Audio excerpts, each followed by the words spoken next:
Let's go. All right, good afternoon, everybody. It's 4 o'clock. I'm going to call today's Finance and Administration Council Committee meeting to order.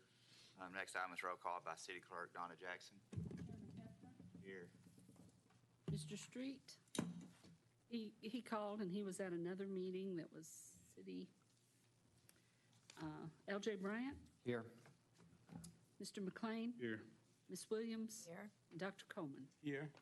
All right. Next is approval of minutes from the committee meeting on June 11, 2019.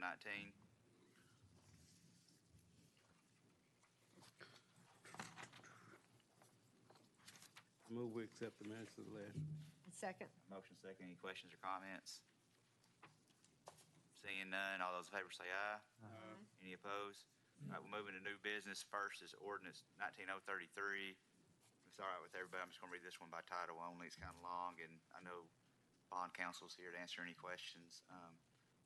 An ordinance to authorize the issuance of industrial development revenue bonds under the municipalities and counties industrial development revenue bond law for the purpose of securing and developing industry, to authorize the sale of the bonds and the approval of a bond purchase agreement and a payment in lieu of taxes agreement in connection therewith, to authorize execution and delivery of a trust indenture securing the bonds, to authorize and prescribe certain matters pertaining to the project, the acquisition, construction, and equipping thereof, and the financing thereof, to authorize the execution and delivery of a lease agreement relating to the project and for other purposes.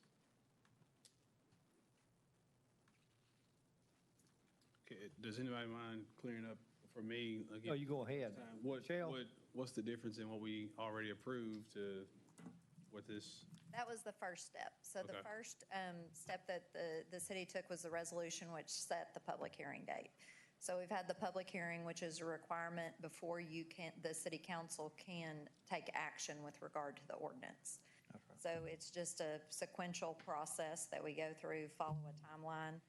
And so this will actually, these are the binding documents. Okay. So the resolution expressed your intent, wasn't binding, set the public hearing. We've had the public hearing. Now we're starting the binding part of the process. Okay. One thing I want to make sure everybody understands, the purpose of this bond issue is to implement the payment in lieu of tax agreement. The city does not have any financial obligation or risk in connection with this. So it will all be handled by the company. Any more questions for bond counsel? I think that's for, what, 25 years? Or Yes, I'm sorry. It's to benefit Risever Machinery, and it is a term of 25 years with 65% abatement. So the maximum permitted by law is 65%, which is typically what the city does. And the maximum term is 30 years, and that is typically negotiated by the city. Here, I believe the reason we're on the long end of this is because this project actually involved the acquisition of real estate and the construction of a building. Some of the projects only have equipment, and they have a shorter life. right. I just want to clear that up. You and I had talked about it, Yes. but I think the law statute, and I'm not been, I don't know, 30 years, but they brought that back to 25, if I'm not Yes. mistaken. Yeah. Yeah. And that's, in my experience. Standard. In my Yeah. experience with the city, we typically see somewhere between 15 and 30. But so 25 is right where y'all usually are. That's right. All right, thank you. Questions or comments? What's the desire of the committee? Move forward to full council. Second. Motion second. Any questions or comments? Hearing none, all those in favor say aye. All right, moving on to resolution 19086.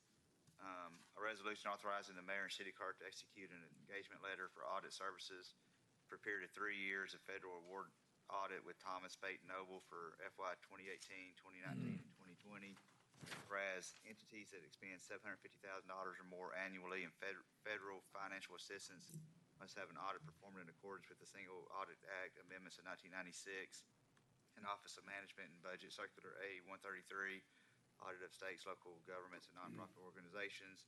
Whereas Thomas Pate Noble will complete the above audit submission to the Federal Audit Clearinghouse and to the City of Jonesboro. The audit years will be for 3 years, FY 18, FY 19, and FY 20, at a cost of $9,000 per year for a total of $27,000. whereas the funding for execution of this award comes from existing budget appropriations in the Grants Administration Department. Now therefore be it resolved by the City Council of the City of Jonesboro, Arkansas, that the mayor and city clerk are hereby authorized to execute such documents as are necessary to effectuate this agreement. Mr. Chairman, just a couple of comments. We received a letter from Thomas Spade Noble, and they had asked for 10. I'd visited with Regina. Regina got on the phone, visited with them, and they cut that back down to 9,000. We were paying 8 for 3 years, and they jumped it from 8 starting this year and wanted to go to 10,000.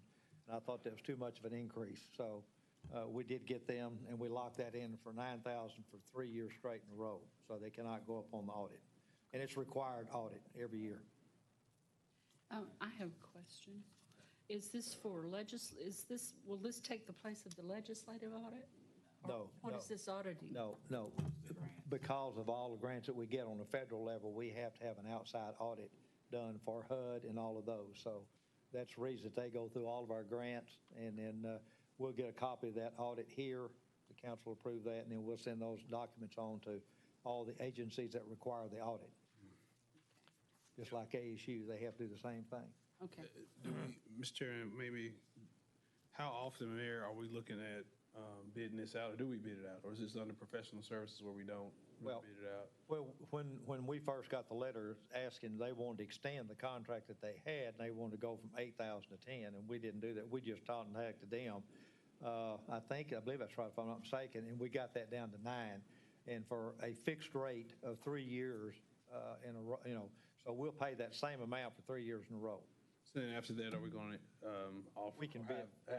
Yeah. Okay.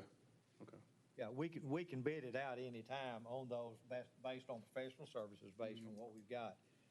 What we have learned in the past on these is the fact that I want to say it's limited, but it's not. The audit is fully complete, but it's not a huge audit. So you find a big accounting firm wanting to come in and do such a small job, I guess is what I'm saying. Does that make sense? If they were doing the whole city, it'd be a whole different thing, but we'd be paying $75,000 to $150,000. But for a small audit like this, but they've been real good about our audits, and they know our audits inside and out, and they've been doing it for years.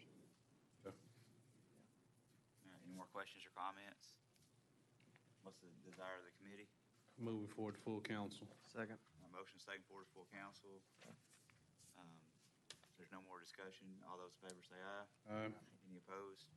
All right, moving on to Resolution 19087.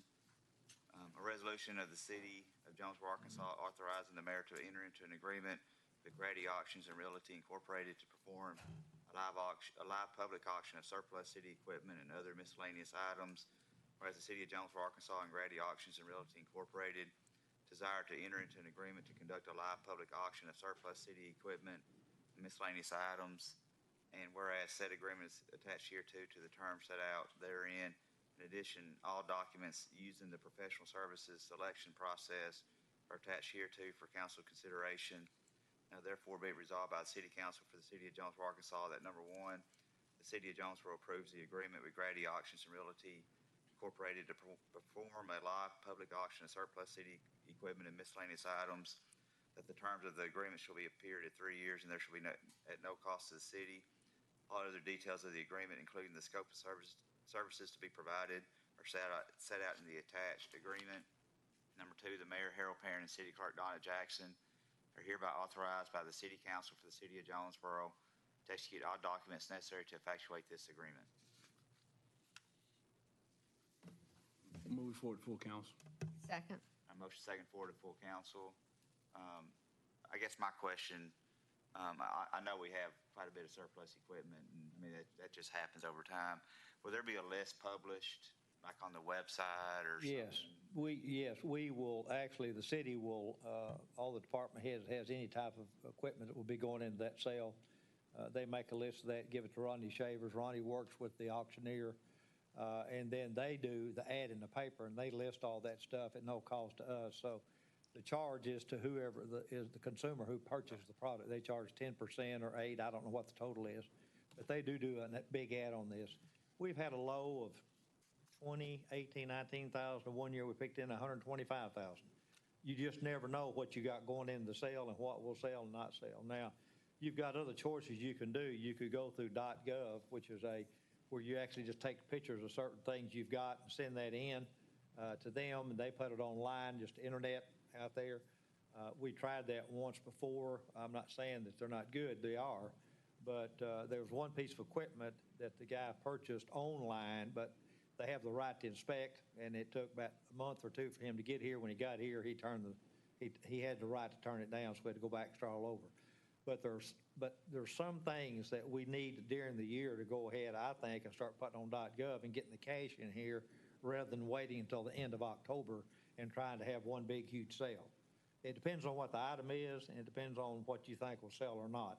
And I met with the lady at the convention this last time, .gov, and I know the chief did too, and several of us. So, and she's real good to work with. In fact, she sold a piece of property for Fayetteville the other day for $250,000, piece of real estate. So, Mayor, do we have the option of still doing .gov, or do we exclusively have to No. use Grady? If you have a public auction, it'd be him, but if you want to go ahead and do .gov on certain items, then I know it has nothing to do with this right here. This is a full-fledged public auction. Okay? Mr. Chairman, is this, or Mayor either, is this an auction of what kind of equipment? So we're talking vehicles, or we're talking track hose, I mean, whatever, We've had everything from lamps to, I guess you'd call, filing cabinets to old computers, I can't think of all the stuff that's been in those sales before. One of the hottest items, obviously, is police cars and some of those things like that. Okay. When I first became mayor in '09, I think that's one of the big years we had, but we had road graders and stuff, and we are out of the road business. We don't do roads. And those things have been sitting out there for years, but Mexico and a bunch of people, builders from there that's doing those roads, came over and bought all those and gave a good price for them. So you just never know how the sale's going to go. How often are we looking at making changes, and what's the process for that? We look at and work with Ron, and we work department heads to see what builds up, and that's why I'm saying sometimes during the year we may want to go ahead and do .gov. If not, then we've been trying to have with these sales like this, public auction, about every 2 years. Okay. It takes a while to build some of that stuff up to have enough inventory for them, for it to be worth us and them too, to have the sale. And it's always added to landfill. Give an example, the old carts, sanitation carts and stuff, some of the wheels are off, we picked those up, et cetera. We sold those at an average 1 year at $12 a piece, and one guy bought them for deer feeders. You don't know what they're going to buy and what they're going to use it for. Mm-hmm. So I didn't think we'd get $2 a piece for them. But anyway, hope that answered your question. Yeah, I was just curious how often how do we come up with the system of, okay, we need to buy a new vehicle here, or we need to buy a new truck, or whatever the case may be. How do we come up with that? Well, normally you do that every year at audit. I mean, at the budget time. When the budget time comes in and the department heads start submitting all those things in there, and you start looking at that list and you see something that's got X number of miles on it, or years of service, or whatever, end of life. Been getting a lot of repairs. Right, repairs, that's right. And we did, I hope we got, I don't see Donnie here, but I hope that we had one new sanitation truck came in, I think, yesterday, if I'm not mistaken. I don't know if it did or not. Ronnie, do you know if it came in? I know it's in, I'm just not, I think it was. Okay. I just wanted to I get, saw 'em. it's in. All right. I just want to get the logo on it and let the people know that. We're also looking at leasing some of this property. I've talked to Deanna and Mike about that, and we have gotten some figures from some of the companies to lease those major large items such as sanitation trucks. The last one that I saw on that was somewhere around 2.45 interest, 24-month lock-in, where they would replace or purchase back at a cost, and something like $5,500 a month. We're getting more than that on our checking account. So it depends on the time and what you're getting for that. Right now would be a good time to go ahead and probably enter into a lease agreement to purchase at least one more of those vehicles if, in fact, we need those. And so, and in next year's budget, we could only add one or whatever. Because last time I looked, we needed at least 2 to 3 of those sanitation trucks. there's so many moving parts, so much hydraulic lines and things of that nature, and you know what I'm talking about. It's just, and they have to stop it and start. Right. I mean, we're literally putting tires on those things. I've got I don't know how many miles. But anyway, I was going to bring that to y'all on the lease agreement only if, after I get May's financials completed, well, I'm going to look at it and see. Any more questions? There's been a motion and a second, hadn't there? Yes. All right, if there's no more questions or comments, all those in favor say aye. Aye. Any opposed? All right, that was the last item under new business. We'll move into the pending item, Resolution 19068. This is a resolution authorizing entry into a contract with Contract Safe for the purchase of computer software to track the city of Jonesboro's contract. So this is something that's been on the Finance Committee agenda twice before, and I just want to know if there's any updates anybody'd like to share with us over what they found out about Legistar or Contract Safe, et cetera. Hello. So, yes, there are some updates. So Donna and I met today and talked a little bit about how the process would work. Okay. And I think that we've come to the conclusion it's not going to hinder her Legistar. I'm not going to speak for her. I'll let her speak for herself. But the primary function of it is going to be assisting us when we do budgets as well, pull reports, those types of things that we cannot get right now through Legistar, at least what Legistar is currently. And so with that being said, it's not going to in any way hinder what they do until something's approved. So we would then import anything that's approved as far as resolutions or ordinances after they're approved. They won't go into Contract Safe beforehand. So at that point, all we would get is the copies off Legistar to input that information. What Deanna and I discussed, for me, it's never been about the software. It's been about, protecting the integrity of the contract. And I explained to Deanna, there's been, we've had a lot of overturn. And my concern with what we've agreed to is this software would be under the administration of the clerk, but Deanna would have access to be able to manage and do what she needed to do, very much like Legistar.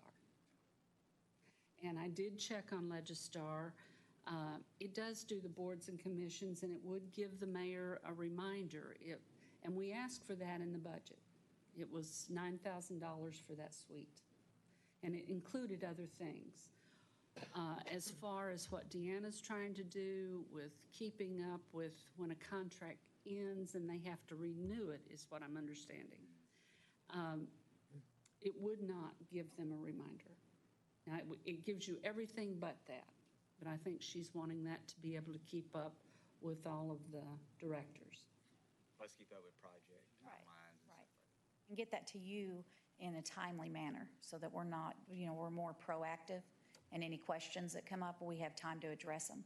Yeah, I mean, my only word of caution would be, let's make sure we use the system. If this gets approved, make sure we get trained on it and use it. Because I've seen a lot of systems throughout my career that look great, in training, but nobody learns how to really use them.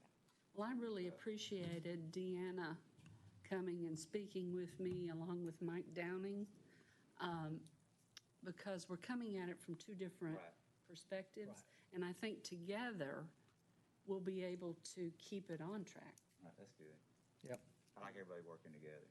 Yeah. I understand the I agree. the clerk's job, and her concerns, and I also understand, trying to make sure we don't let things slip through the cracks, project-wise or contract-wise. So thank you all for working together. And even though it took a little bit more time than some people may have liked, I think in the end, it looks like, communication help work through things. You bet. All right. So any more questions or comments from anybody? Did you get the price down? Heard from them.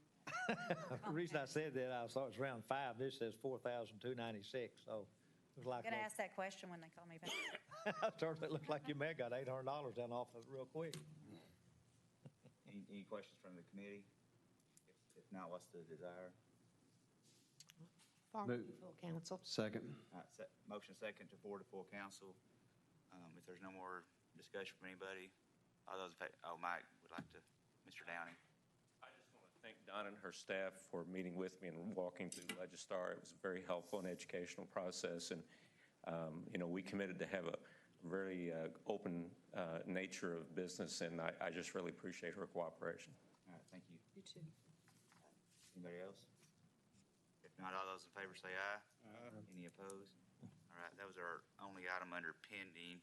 We're going to move into other business. Before I turn the floor over to the mayor, I think he wants to make a few comments. Just want to provide an update, and others can add to this as you want to. I know the finance department's been working hard on getting the financials updated with all the everything going on. Those fell behind, but hopefully we can get things back up to speed by the end of this week.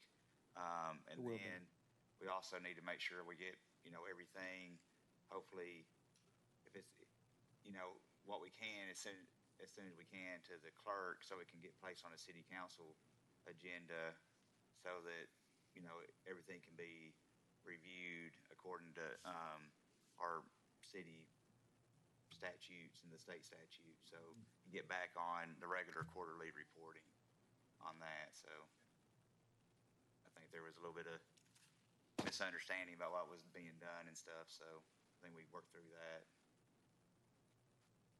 Okay.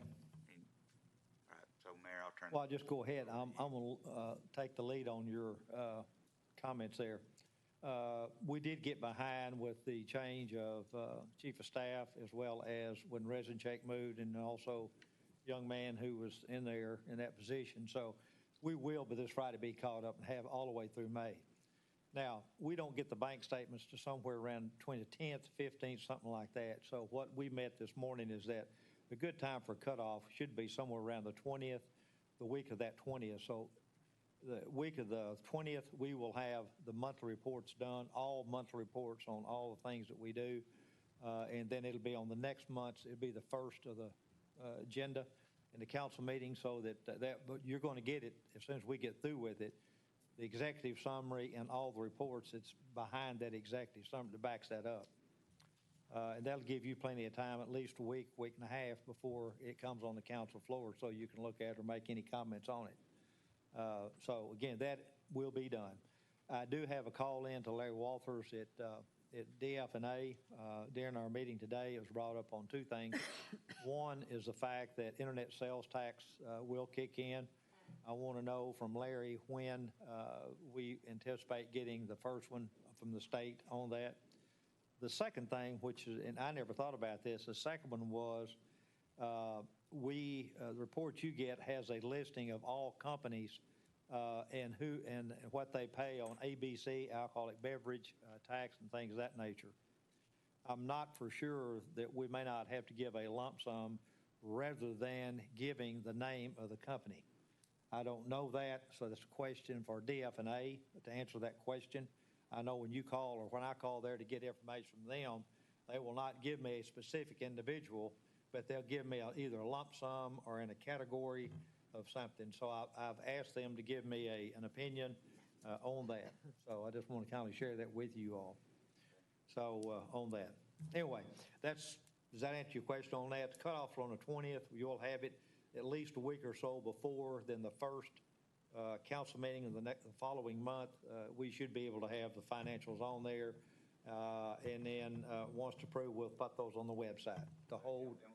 And we probably need to talk, what goes on.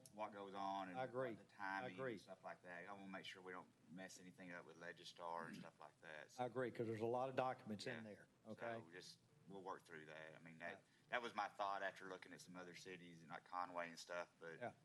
Like they did today, I want to make sure we sit down with Donna and don't put the cart before the horse. Sure.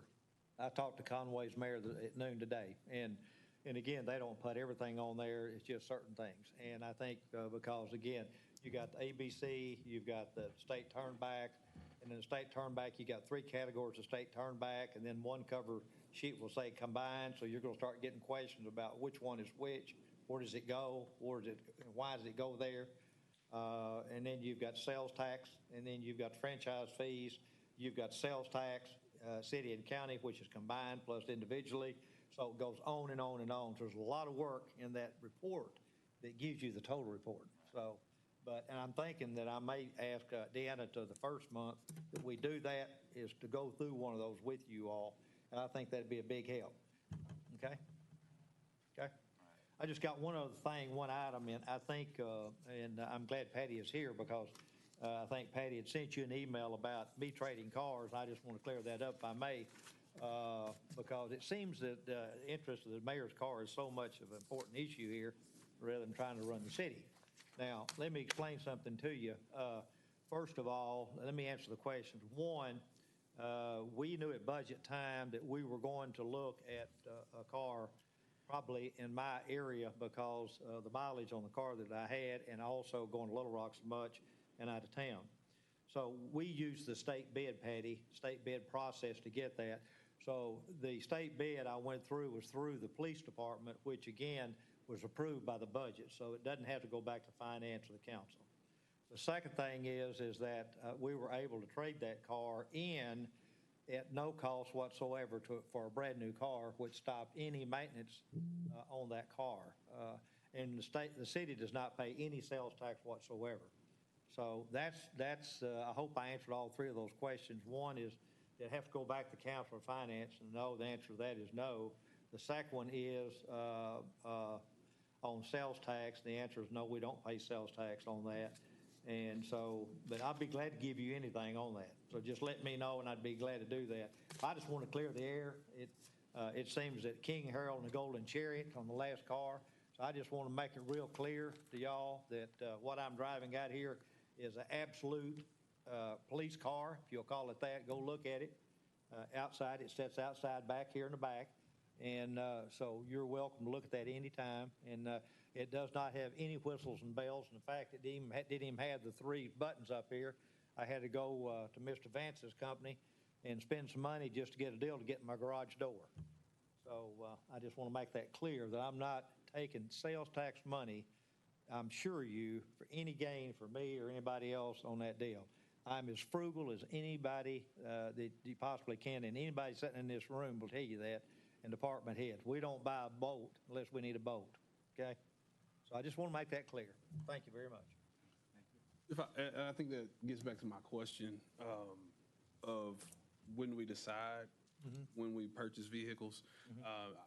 Do we have a list of what we purchased this year or what we plan to purchase? Sure. Would that be something we could in the budget. share? It's in the It's budget. in there. I couldn't tell if it was what department and then where, all that kind of stuff that were outlined. It's in the budget. Okay.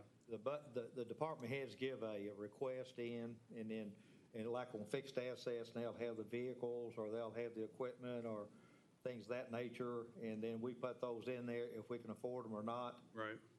And then when they come in, then they're already go through the purchasing agent. They're booked, put on the books. In fact, with the new system we got now with AML, pictures taken, VIN number, all that stuff is with the AML on a computer. So they know the date of contract, they know the date of purchase, and et cetera. Okay. All right. Any more questions, comments on that? Patty? I just want to say thank you very much for that, because I think a lot of citizens kind of question that. And Sure.